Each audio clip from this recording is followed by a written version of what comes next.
Hey guys, in this video I'm gonna show you how you can change the resolution, display mode or frame rate in Smith.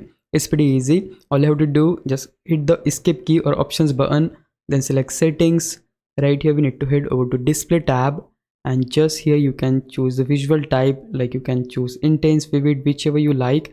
But if you want to change the display mode, this is the option for you. You can change it to windowed, and if you set that, you'll able to change other things like resolution. If you set this on full screen, that way you'll not able to change the resolution, as you can see here.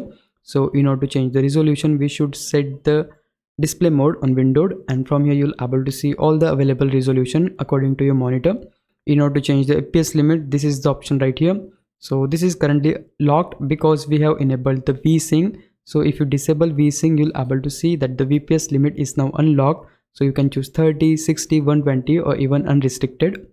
And yeah, that's basically how you can change display mode, resolution and frame rate in Smith. If you found this video helpful, please leave a like, subscribe the channel. I'll meet you in the next one. Bye bye.